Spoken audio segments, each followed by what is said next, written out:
Okay, let's run through that one more time with some visual aids. A Hudson River point next to a shallow, weedy bay.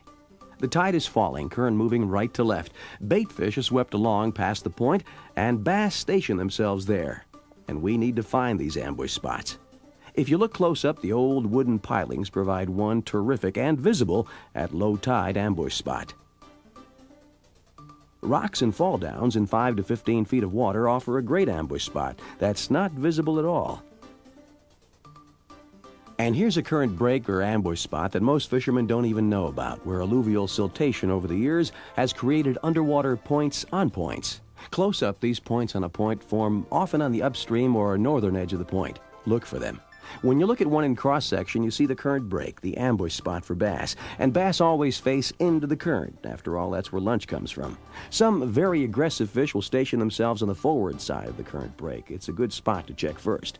Wherever they are, our job as fishermen is to bring our bait to them. First, cover the area quickly with a crankbait or spinnerbait.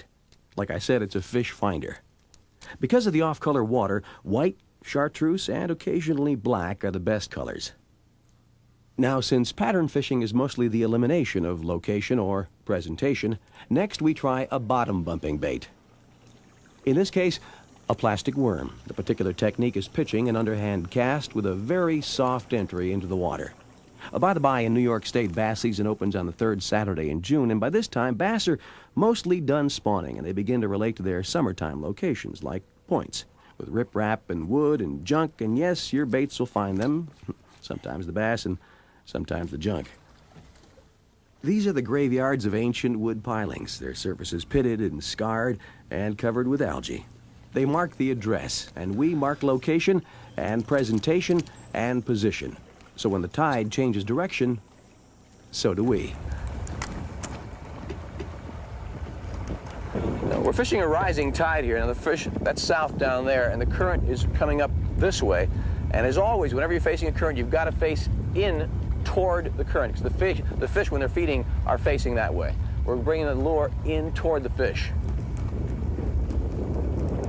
The fish are always facing that way because they don't swim backwards very well. This particular point illustrates a difference. See, now we're fishing upstream of the point, but still down current. Over the years, the particular nuances of this point have created a sort of hole with riprap banks on the upstream side of the point. A good ambush spot for bass. Sometimes. Now, this point consists of a couple of sections. There's this riprap area here, and then if you look this way, there is a wood wall, wood retaining wall, with some vertical posts, vertical pilings holding it up. And tell me if I'm wrong, but you think that there's a bass there. Yes, I do. Tell you what, Michael, I'm going to back off a little bit. I'm going to let you fish that. I'm going to let you catch that bass. Pressure, folks, pressure. We're positioned here about 5 feet from the pilings, over 15 or so feet of water, a rising tide with a lot of current. This close, we pitch and we flip. And I've got a red shad paddle tail worm on a 3/8 ounce peg sinker. Mike's got a worm rigged and ready, but he's still flipping a jig. And they're both good choices. Got one.